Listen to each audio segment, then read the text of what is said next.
ಎಲ್ಲ ಬಂಧು ಮಿತ್ರರಿಗೆ ನಮಸ್ಕಾರ. ಚಂಪಕಧಾಮ ಸ್ವಾಮಿ ವಿಷ್ಣುವಿನ ರೂಪ ಆಗಿರುವುದರಿಂದ ತಂದೆ ನಾರಾಯಣ, ತಾಯಿ ಲಕ್ಷ್ಮಿ ಎಂದು ಹೇಳಲಾಗುತ್ತದೆ. ಕರ್ನಾಟಕ ರಾಜ್ಯದ ಬೆಂಗಳೂರಿನ ಬನ್ನೇರುಘಟ್ಟದ ಬಳಿ ಇರುವ ತುಂಬ ಹಳೆಯ ದೇವಾಲಯ. ವಿಷ್ಣುವಿನ ಅವತಾರವಾಗಿರುವ ಶ್ರೀದೇವಿ ನೀಲಾದೇವಿಯವರ ಜೊತೆ ನೆಲೆಸಿರುವುದು. ಈ ದೇವಸ್ಥಾನ ಬನ್ನೇರುಘಟ್ಟ ಬೆಟ್ಟದ ಮೇಲಿದೆ. 12ನೇ ಶತಮಾನ ಹಳೆಯದು. ವಿಜಯನಗರ ಶೈಲಿಯಲ್ಲಿ ನಿರ್ಮಿಸಲಾಗಿದೆ.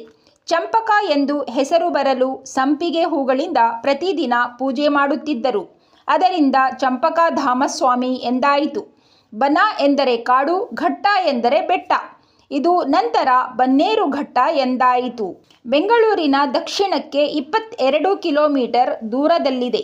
ಸಮುದ್ರ ಮಟ್ಟದಿಂದ 3271 ಅಡಿ ಎತ್ತರ, ತಂಪಾದ ಗಾಳಿ, ಪ್ರವಾಸಿ ತಾಣ. ಸಂಪಿಗೆ ರಾಮಸ್ವಾಮಿ ರಥೋತ್ಸವ 10 ದಿನಗಳ ಕಾಲ ನಡೆಯುತ್ತದೆ. ಚಂಪಕಧಾಮಸ್ವಾಮಿಗೆ ಸಂಪಂಗಿ ರಾಮಸ್ವಾಮಿ ಎಂದು ಕರೆಯುತ್ತಾರೆ.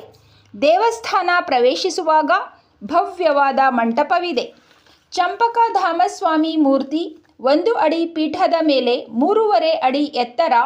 ಮೇಲಿನ 2 ಕೈಗಳಲ್ಲಿ ಶಂಖ ಚಕ್ರ, ಕೆಳಗಿನ 2 ಕೈಗಳಲ್ಲಿ ಅಭಯ ಮುದ್ರಿಕೆ, ಕಪ್ಪು ಕಲ್ಲಿನಲ್ಲಿ ಮೂರ್ತಿ ಕಟ್ಟಿದ್ದಾರೆ. ಈ ದೇವಸ್ಥಾನ ನೋಡಲು ತುಂಬ ಸುಂದರವಾಗಿದೆ. ದೇವಸ್ಥಾನದಲ್ಲಿ ಬ್ರಹ್ಮ ರಥೋತ್ಸವ, ಕಲ್ಯಾಣ ಉತ್ಸವ ನಡೆಯುತ್ತದೆ. ಸುವರ್ಣಮುಖಿ ಎಂಬ ಪವಿತ್ರ ಕಲ್ಯಾಣಿ. ಕಲ್ಯಾಣಿ ಎಂದರೆ ಪುಣ್ಯ ಸ್ನಾನದ ಕೊಳ. ಈ ಕಲ್ಯಾಣಿಯಲ್ಲಿ ಸ್ನಾನ ಮಾಡಿದರೆ ಚರ್ಮ ರೋಗಗಳು ಗುಣ ಆಗುತ್ತವೆ ಎಂದು ಇಲ್ಲಿ ಬರುವ ಭಕ್ತರ ನಂಬಿಕೆ. ಕಾಡಿನ ಮಧ್ಯೆ ಇರುವ ಮನಮೋಹಕ ಸ್ಥಳ ಆಗಿದೆ. ಕಾಡು ಎಂದರೆ ಪ್ರಾಣಿ ಪಕ್ಷಿಗಳ ನಿವಾಸ ಸ್ಥಾನ.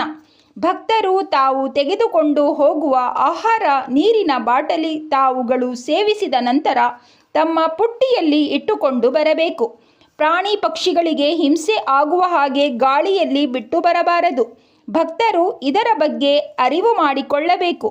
ಬಂಧುಗಳೇ, ಲೈಕ್, ಶೇರ್, ಸಬ್ಸ್ಕ್ರೈಬ್ ಮಾಡಿ.